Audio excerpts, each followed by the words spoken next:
सभी को जय मसीह की। मैं आशा करती हूँ आप सभी बहुत ही अच्छे होंगे, खुश होंगे और प्रभु में आनंदित होंगे। तो आइए हम पढ़ेंगे भजन संहिता उसका 4था अध्याय और उसका हम पहली आयत से पढ़ना शुरू करेंगे।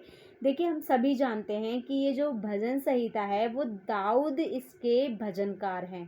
ठीक है, तो हम पढ़ेंगे दाऊद क्या कहते हैं, और दाऊद भी कहते हैं और इसमें परमेश्वर भी उनको आंसर देते हैं।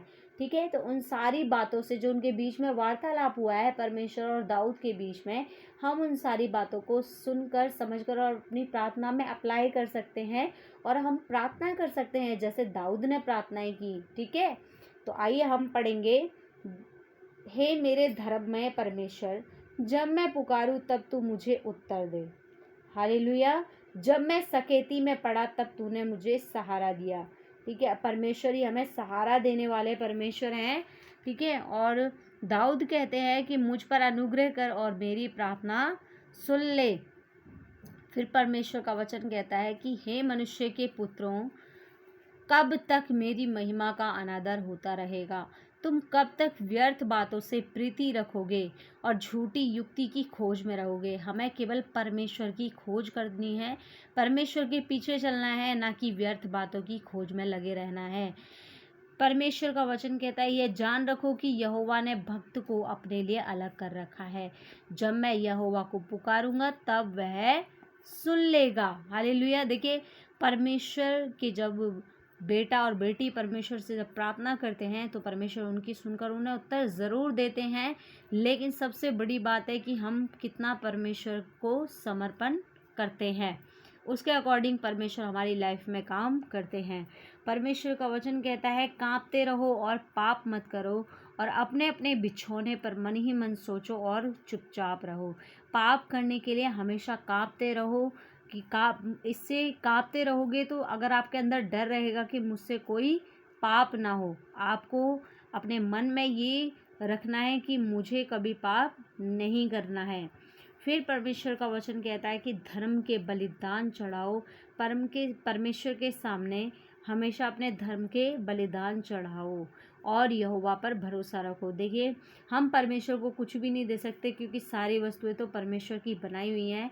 हम केवल अपने शरीरों को जीवता और भावता हुआ परमेश्वर को चढ़ाएं और एक दूसरे के साथ प्रेम के साथ रहें। यही परमेश्वर को उत्तम बलिदान है। बहुत से जो कहते हैं कि कौन हमको कुछ भलाई दिखाएगा, हे यहोवा तू अपने मुख का प्रकाश हम पर चमका। ठीक है, बहुत सारे लोग कहते हैं कि बहुत से कहते हैं भाई कि कौन हमको कुछ भलाई दिखाएगा, कौन भला काम करके दिखाएगा। तो इसलिए हम कहें कि परमेश्वर अपने मुख का प्रकाश हम पर चमका। हालेलुया। जैसे दाऊद कहता है कि परमेश्वर मुझ पर अपना प्रकाश चमका। ठीक है, मैं परमेश्वर की भलाई करके दिखाऊंगा। फिर देखिए, परमेश्वर का वचन कहता है कि तूने मेरे मन में उससे कहीं अधिक आनंद भर दिया। आनंद देने वाला कौन है? परमेश्वर। हालेलुया। फिर परमेश्वर का वचन कहता है कि जो उनको अन्न और दाख मधु की बढ़ती से होता है। जब हम परमेश्वर में पूरे मन से, पूरे दृढ़ संकल्प के साथ परमेश्वर के पीछे, परमेश्वर की खोज में लग जाते हैं तो परमेश्वर हमें आनंद से भर देता है और हमारे घर में किसी अन्न और दाख मधु की घटी नहीं होती, बल्कि उनकी सदा बढ़ती होती है।